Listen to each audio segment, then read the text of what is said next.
India റഷ്യയിൽ നിന്ന് R-37 മിസൈലുകൾ വാങ്ങുന്നു എന്ന് പറയുന്നു. ഇത് ഏറ്റവും അധികം ദൂരം ആകാശപരിധിയുള്ള മിസൈലുകളാണെന്ന് പറയുന്നു. എന്താണ് ഈ R-37 യുദ്ധവിമാനങ്ങളുടെ പ്രത്യേകത? പിന്നെ ഇങ്ങനൊരു തീരുമാനം ഇന്ത്യക്ക് എത്ര മേൽക്കൈ നേടിക്കൊടുക്കാൻ സാധിക്കും, പ്രത്യേകിച്ച് ദക്ഷിണേഷ്യയിലെ മറ്റ് രാജ്യങ്ങളുടെ മേൽ? എയർ ടു എയർ മിസൈലുകളുടെ കാര്യത്തിൽ ലോകത്തിൽ ഏറ്റവും അധികം റേഞ്ചുള്ള മിസൈലാണ് R-37. അത് ബിയോണ്ട് വിഷ്വൽ റേഞ്ച് മിസൈൽ എന്ന് പറയുന്ന ഒരു കാറ്റഗറി പെടുന്നതാണ്. ഇതിന്റെ ദൂരപരിധി 300 കിലോമീറ്ററോളമാണ്. രണ്ടാം സ്ഥാനത്തുള്ള മെറ്റിയോറും അതുപോലെ ചൈനയുടെ PL-15 ഒക്കെ 150 മുതൽ 200 കിലോമീറ്റർ വരെ മാത്രം ദൂരപരിധിയുള്ള മിസൈലുകളാണ്.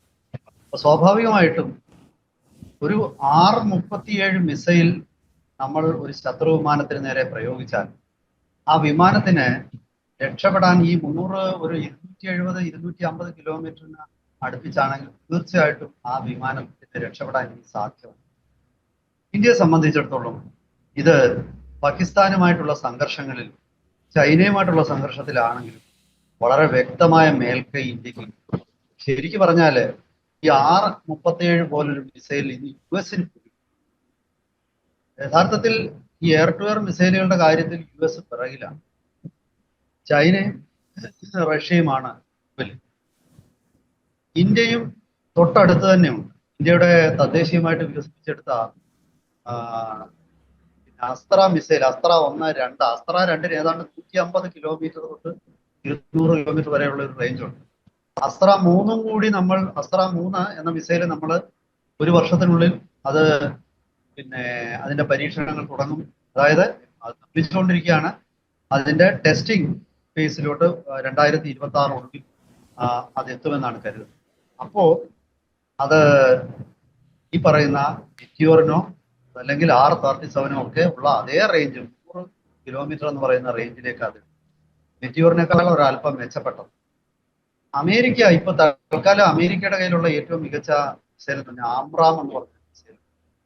ആ ആംറാം മിസൈല് അമേരിക്കയ്ക്ക് അത് പോരാ എന്ന് തോന്നിയിട്ട് ഈ യൂറോപ്പ്, അതായത് ഫ്രാൻസിന്റെ മെറ്റിയോർ മിസൈൽ അമേരിക്ക സ്വന്തം വിമാനങ്ങളിൽ F-35-ലും F-22 റാപ്റ്ററിലും ഘടിപ്പിക്കാൻ പോവാണ്. അപ്പോ നമുക്ക് മനസ്സിലാകാമല്ലോ ഈ ബിയോണ്ട് വിഷ്വൽ റേഞ്ച് മിസൈലിന്റെ ശക്തി എന്താണ്. ബിയോണ്ട് വിഷ്വൽ റേഞ്ച് മിസൈൽ കൈവശമുള്ള വ്യോമസേനകൾക്ക് അത് കൊടുക്കുന്ന ആത്മവിശ്വാസവും മേൽക്കൈയും എത്രയാണെന്ന്. പഴയ കാലത്തൊക്കെ യുദ്ധവിമാനങ്ങൾ ഏർപ്പെട്ടിരുന്ന ഡോഗ് ഫൈറ്റ് എന്ന് പറയുന്ന, അതായത് 2 വിമാനങ്ങൾ അടുത്ത് വന്നിട്ട് അങ്ങോട്ടും ഇങ്ങോട്ടും പീരങ്കി കൊണ്ട് വെടിവെക്കുക. അതൊരു 20-25 കിലോമീറ്റർ ദൂരപരിധിയിൽ നിന്നുകൊണ്ടാണ്. അപ്പം ഒരു വിമാനത്തിൽ നിന്ന് വെടിയുണ്ടകളെ തലകുത്തിമറിഞ്ഞ് അത് രക്ഷപ്പെടാൻ നോക്കുക. രണ്ട് കടിപിടി കൂടുന്ന 2 മൃഗങ്ങളെ പോലെ ആകാശത്തിൽ വെച്ച് നടക്കുന്ന ഒരു യുദ്ധമാണ്. അങ്ങനെ അത് പലപ്പോഴും പഴയ കാലത്തൊക്കെ 2ാം ലോക മഹായുദ്ധം കഴിഞ്ഞതിന് ശേഷം ഈ 2 വിമാനങ്ങൾ ആകാശത്തിൽ വെച്ച് നടത്തുന്ന യുദ്ധങ്ങൾ ഫോട്ടോഗ്രാഫർമാരൊക്കെ അങ്ങനെ ഫോട്ടോ എടുക്കുക വരെ ചെയ്തു. പക്ഷെ ആ കാലമൊക്കെ ഇന്ന് ഈ പരസ്പരം ആക്രമിക്കുന്ന 2 വിമാനങ്ങളും കാഴ്ചയുടെ പരിധിക്കൊക്കെ അപ്പുറമായിരിക്കും. ഏറ്റവും കുറഞ്ഞത് ഇപ്പോഴത്തെ നമ്മുടെ കൈവശമുള്ള അസ്ത്ര-1 പോലും, ഇന്ത്യ സ്വന്തമായിട്ട് വികസിപ്പിച്ചെടുത്ത അസ്ത്ര-1 പോലും 110-120 കിലോമീറ്റർ ഒക്കെ റേഞ്ച് ഉണ്ട്. പാകിസ്ഥാന്റെ കൈവശമുള്ള അമേരിക്കയുടെ ആംറാമിനും ഉണ്ട് 120 കിലോമീറ്റർ. അപ്പം ഇത്തരം മിസൈലുകള്, അതുപോലെ ഇസ്രായേലിന്റെ ഡെർബി എന്നൊക്കെ പറയുന്ന ഇപ്പം 50 കിലോമീറ്റർ തൊട്ട് മുകളിലോട്ട് റേഞ്ചുള്ള നിരവധി തരത്തിലുള്ള എയർ ടു എയർ മിസൈലുകൾ ഇപ്പൊ എല്ലാ വിമാനങ്ങളിലും ഘടിപ്പിച്ചിട്ടുണ്ട്. വിമാനങ്ങൾ അങ്ങനെ ഇത് യുടെ സഹായത്തോടു കൂടി എതിരാളിയെ ലൊക്കേറ്റ് ചെയ്ത് എയർ ടു എയർ മിസൈലുകൾ വിക്ഷേപിച്ചാണ് ഈ ഡോഗ് ഫൈറ്റിംഗ് ഇപ്പൊ നടത്തുന്നത്. അപ്പോ ശരിക്കും പറഞ്ഞാൽ ഈ യുദ്ധവിമാനങ്ങളുടെ പ്രസക്തിയെ തന്നെ ചോദ്യം ചെയ്യുന്ന രീതിയിലുള്ള ഒരു വളർച്ചയാണ് ഈ എയർ ടു എയർ മിസൈലുകൾ വന്നതിന് ശേഷം ഉണ്ടായത്. വിമാനങ്ങളുടെ പോരാട്ടം, ഏവിയേഷൻ രംഗം അതീവ വ്യത്യസ്തമാണ്.